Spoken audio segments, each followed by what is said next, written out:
data, you can learn something from the data, and you can learn something from how the market responds to it. What do you take away from how the market's responding to it this morning?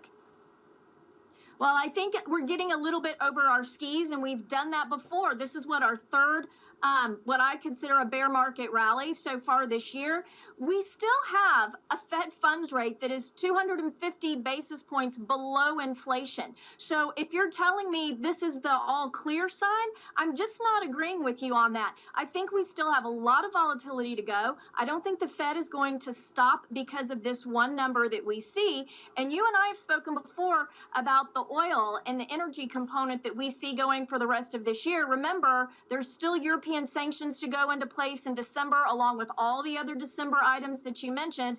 So yes, we have a decent economy, in my opinion. You've got consumption still there. You know, I love watching the consumer, and the consumer is still strong, but I think there's still a lot of volatility, and I'm not sure that we're ready to ring the all clear bell yet. Piece by piece then, equities up big time, the S&P 500 really rallying in the bond market, treasuries rallying big time, yields are much lower, down by 22 basis points, the dollar showing a whole lot of weakness. Victoria, as you look cross-asset this morning, right now, what do you fade, what do you go with?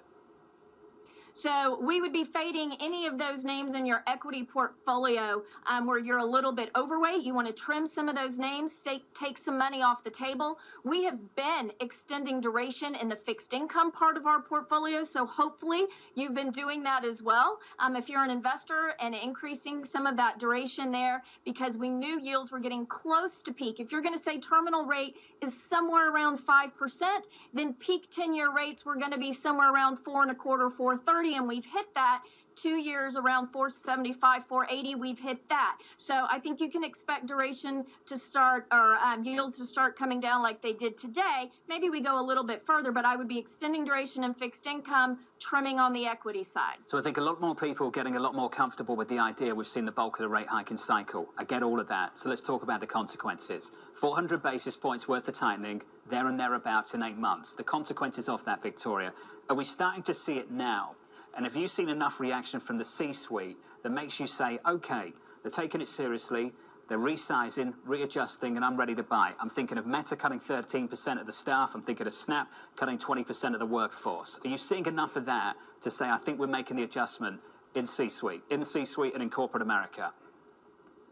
So I think we're going to be looking, when we look at earnings for fourth quarter, we're going to be looking for a little bit more of that. Yes, we've seen valuations come down, especially for some of the defensive names relative to some of the cyclical names. So I think you can start nibbling, Jonathan, on some of these when we have pullbacks in the market. I wouldn't do it today, but when you have some pullback to go in and add to some of those names, I wouldn't go full on in tech. I wouldn't go full on in any sector at this point in time. You know, we've been very defensive, and we were adding value for the majority of the year. We're now starting to say, okay, we've seen that cash yield come down on defensives closer to the risk-free rate. So earnings expectations on cyclicals are starting now, because of things we've heard from the C-suite, are starting to stabilize. So maybe that's where you start to add a little bit in your portfolio. Not acknowledging failure, Russia's top general in Ukraine announced an apparent retreat from Kherson.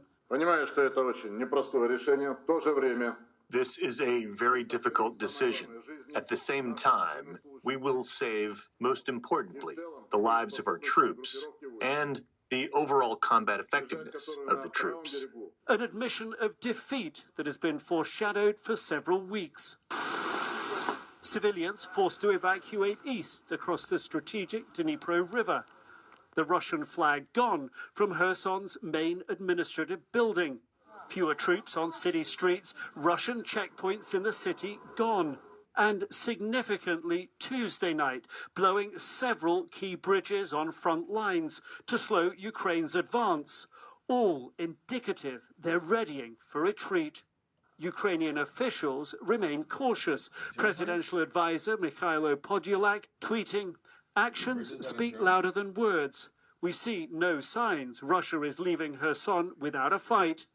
Ukraine is liberating territories based on intelligence data, not staged TV statements." Complicating their assessment, the sudden death Wednesday of a senior Russian-installed official, Kirill Stremusov, in a road traffic accident, according to Russian state media. Precise details or the implication still unclear. Regardless, the retreat immediate. Some troops to stay close, fight from the east bank of the Dnipro River, others to bolster other fronts. Part of the forces and means will be released, which will be used for active operations, including offensive ones, in other directions in the operation zone. Losing Kherson is a huge blow to Putin. Captured in the opening days of the war, it will be the first regional capital to be retaken by Ukraine. Less than 6 weeks since Putin illegally annexed it and declared it part of Russia.